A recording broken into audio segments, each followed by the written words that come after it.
When most fight fans watch boxing, they usually do so to see huge dramatic knockouts or two warriors going toe to toe in an all-out war. And while those types of events in boxing never fail to thrill me or the next person, there's still something about watching a slick, skilled fighter who dominates a fight using his counter-punching, ring IQ and defense, the art of hitting and not getting hit, all while neutralizing your opponent's strengths. For me, Bernard Hopkins fits precisely into this bill, but he also has to be one of the most polarizing fighters among fans. But the thing about Hopkins was he always seemed to defy the odds on so many occasions. Whether that being older, smaller or slower, he always somehow managed to find a way to win in most of his 67 fight career. In today's video, I'm going to focus on and break down Hopkins' slick style of fighting and examine the techniques and mindset that made him so difficult to defeat. So on that note, let's get right into it.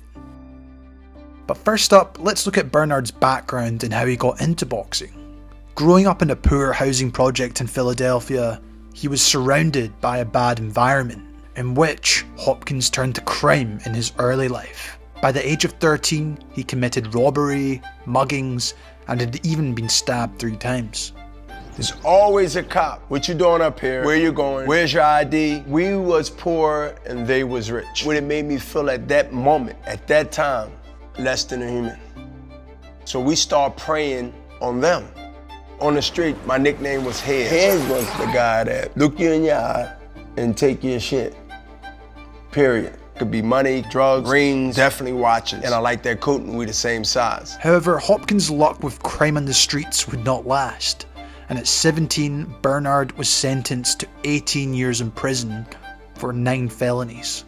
Quite often a sentence most men don't come back out from. While in prison, he witnessed the murder of another inmate and an argument over a pack of cigarettes, while he also had to serve in the same prison as his brother's murderer at one point. Nevertheless, despite the horrible situation he put himself in, there was a silver lining to it, as it was here he discovered his passion for the sweet science, which he took part in it through a rehabilitation program. This helped him keep clean and focused in prison as he built up a prison record of 94 for 4 in the 56 months he served. Hopkins said the following about his time there: "Either you man up or you crumble in the pressure. In there I didn't eat a lot of things that wasn't good for you. I learned how to fast. I learned how to be disciplined. I became even better and stronger. Boxing was part of my daily routine in prison. If I disciplined myself to be the same way in there, out here, no matter what the circumstances, it is on." Due to Bernard's good behaviour, his sentence was reduced and he was able to leave prison and become a professional boxer and change his life for the better. So now, let's go over his boxing style. From watching any of Hopkins' fights, it's clear he is a true pugilist and a student of the sweet science. You can watch any interview with him talking about boxing, and he knows all the minute details of what to do in any given situation. He had a very slick and varied style throughout his whole career, where he instead looked to neutralise his opponent's strengths, so he could either counter you with his own best shot, or make you fight in the inside when you didn't want to. He did have the ability to change up depending on what was in front of him, and whatever it took to win. When you consider his first nickname was the Executioner, which was given to him after getting a knockout in the first round of a fight. However, ironically, I actually see him more as an executioner in neutralising his opponent from doing what he wanted to do. Bernard also understands that boxing is like a game of chess. It's all about setting up your opponent, put you in a position you want him to be in before you strike cleanly to win. There are always different moves or tactics you can execute in multiple situations in the squared circle, just like in chess. Hopkins understood this and was one of the very best at enforcing his style through fighting in different ways to get the win. Or as Bruce Lee said, be like water. But now let's take a look at the individual elements of his style and techniques throughout his career. The stance and footwork. Now, one of the first things I want to address is his background of coming from the great boxing city of Philadelphia. Bernard lived up to the traditions of that city by using the Philly shell from an orthodox stance, with his body slightly turned and not square to give a half target to his opponent. But instead of having a very low lead hand all the time like Floyd Mayweather, James Toney or Devin Haney for example, he would keep his lead hand in a higher position in a mid to long range, similar to how the old traditional fighters would hold their guard. This would help him have a lead hand in an offensive position to attack, defensively block, and also feint with it. However, he would start to drop his lead hand once he felt comfortable against some opponents he faced. From a closer range or on the inside, this is where you would see Bernard use more traditional Philly shell defensive movements, such as rolling the right hand and then blocking the left hook for example, while always keeping his chin tucked and behind the lead shoulder when in the pocket. I'll cover this in more detail later in the video. In terms of Hopkins' footwork, it was of course helped by his solid base and fundamentals with his feet, as they were usually always in perfect distance and balance with his back heel lined with the front foot, while going from a wide to narrow stance, while also making sure he was not flat-footed all the time and on the balls of his feet, thus giving him greater balance to quickly move laterally or linearly to get away from an opponent or even put pressure on him. But Bernard's overall stance and footwork were all about having that correct balance to move efficiently or to maximise his kinetic chain to generate respectable power at any given moment, whether that be on the inside or the outside. The lead hand. Now, just like with most great champions, almost everything comes off this punch, and of course for Bernard Hopkins, this was so key throughout his whole career as a prize fighter. The jab in particular was a punch that he would use a whole variety of ways to either set up other punches, keep the opponent off balance, use as a rangefinder, a defensive shield, or even to counter back with it. It was almost as if Hopkins was fencing with his lead hand at times, especially in some of his high profile fights. When he would throw it, he would make sure to come forward with his feet, but he could quite as easily jab with it going backwards or from a different angle. If you were going to try and have a jab battle with Hopkins, this was certainly a fight you would probably lose. If you throw one, he'll throw one. If you throw two, he'll throw two. Against Felix Trinidad, this was something he did tremendously well to stop the Puerto Rican from being able to get up close to set up his left hook, and he would stick and move all night long against him, not letting the Puerto Rican set himself because of the use of the jab.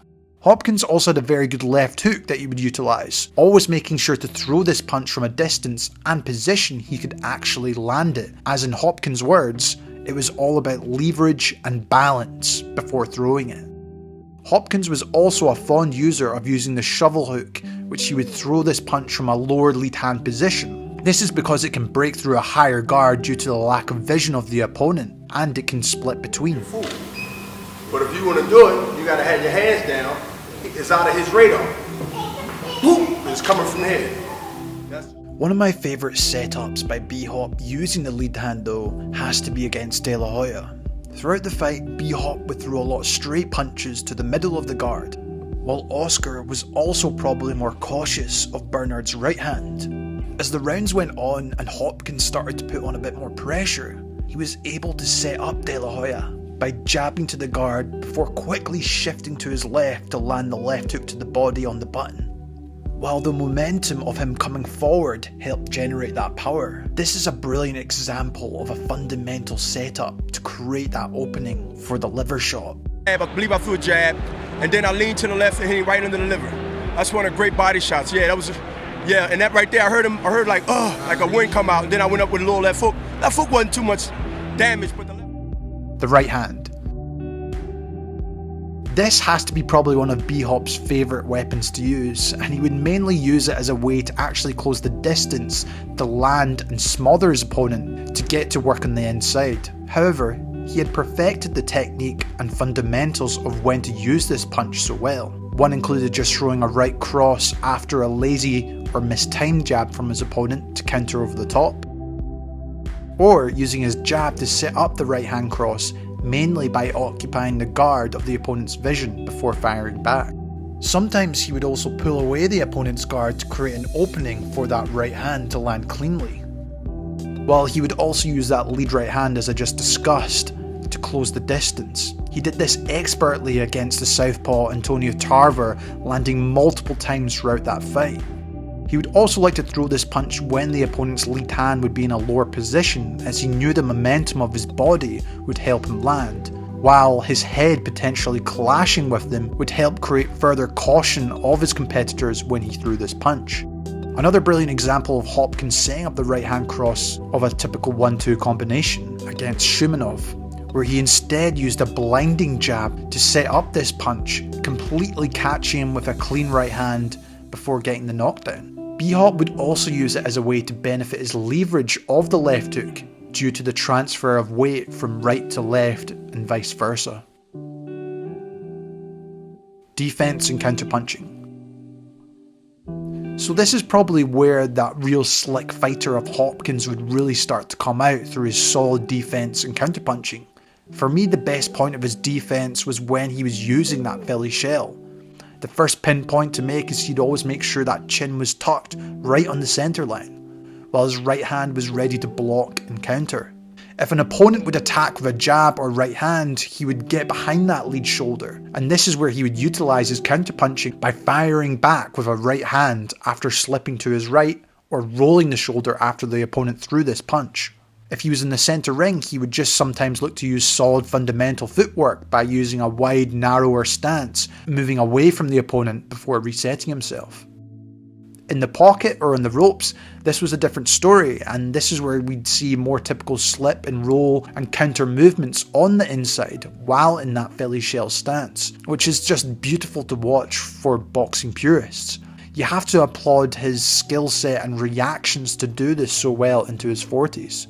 Though in B-Hop's best performances, he wouldn't get careless and stay there too long, and he would look to use those roll and waist movements before using a pivot or lateral footwork. But whenever he would stand his ground, it almost acted as a way to lure an opponent in to get closer or throw unnecessary punches he could counter. Even more experienced fighters would get caught trying to get closer to it.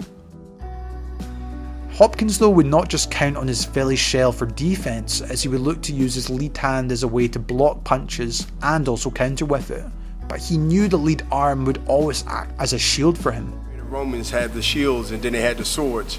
If you look at the Romans, they had the sword. The gladiators like Hercules and all them guys, they had the little thing up here and they had a knife here. And they block, right?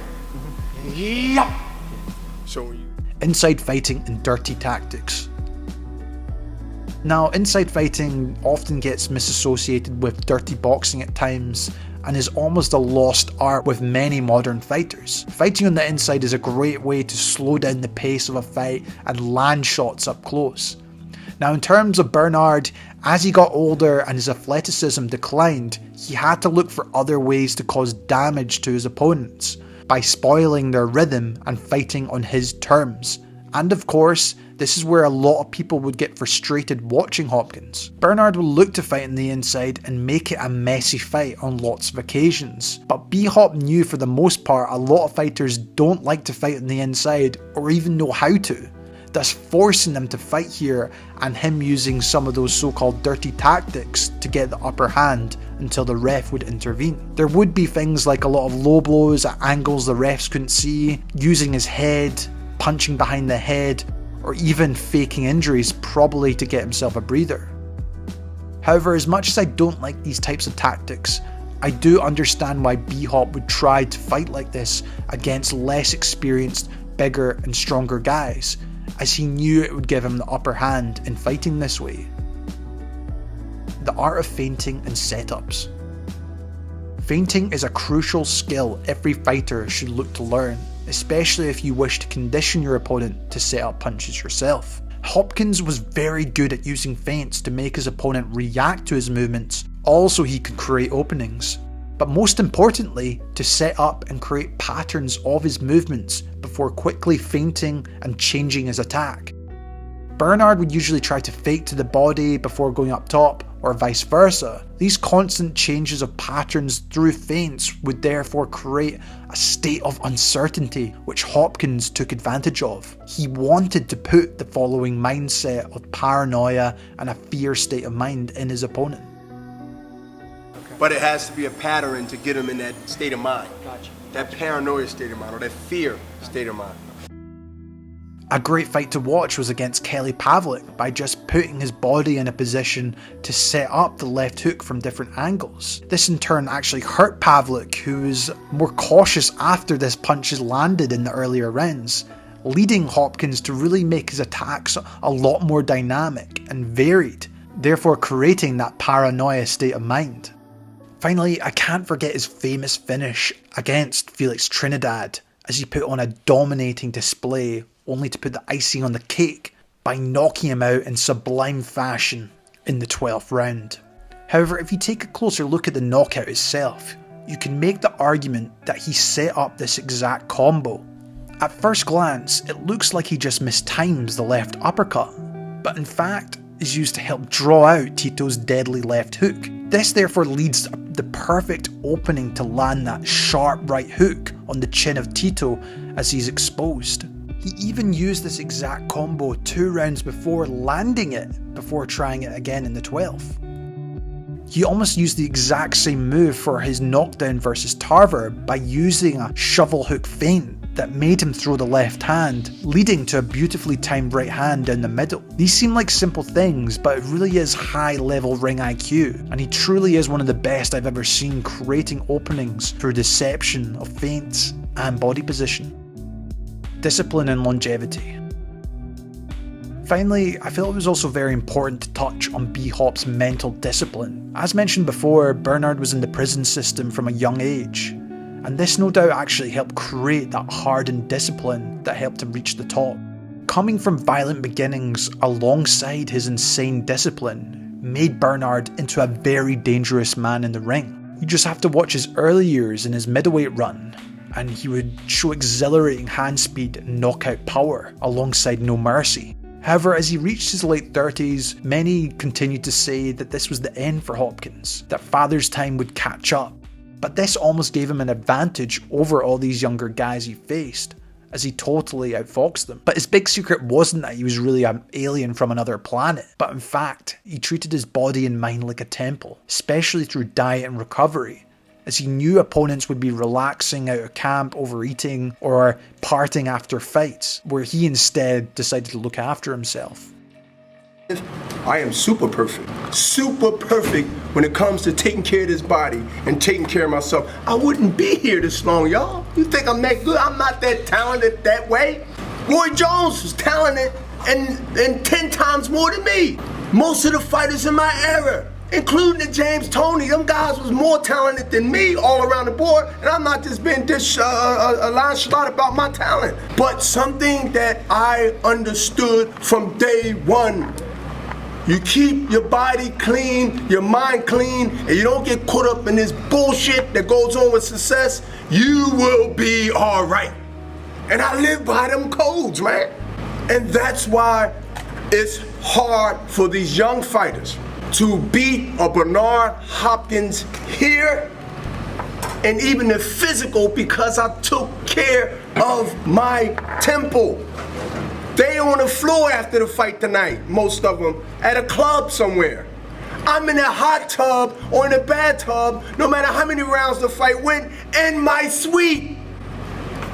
That's the difference between longevity of resting, taking care of your body. Because even though you knocked that guy out in the first round, what about the 9 weeks of trauma of training and sparring, hundreds of rounds? What about that rest?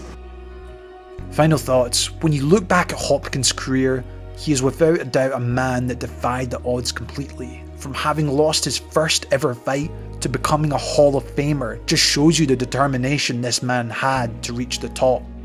Having learned the trade of boxing in the jail cells of Philadelphia to become undisputed middleweight champion and a unified world light heavyweight champion, and the fact he fought and competed at the highest level till the age of 51, just shows you how disciplined and dedicated this man was to the sweet science. For me, he's one of the most intelligent fighters I've ever witnessed. Sure, some of his tactics may have been considered boring or dirty to some, but if you've ever boxed before and been under the heat of those punches being thrown at you, you can't help but appreciate how Hopkins instead used his ring IQ and slick style to frustrate much bigger, younger, and more talented men at times. His discipline can never be disregarded, as there's very few boxers that have or even will match what he did in his career. This discipline and learning all the intricate details of the sweet science, while also putting the work in training and looking after his body outside, is an inspiration to anyone who wants to reach the top. Thanks for watching this boxing style breakdown. I'd love to hear your thoughts on Bernard Hopkins. Was there a particular fight you love to go back and watch? I'd love to know. If you want more like this, why not check out my Andrew Ward or Carlos Monzon breakdown. This has been Jamie from Boxing Life. Thank you so much for watching, and as always, I'll see you in the next one.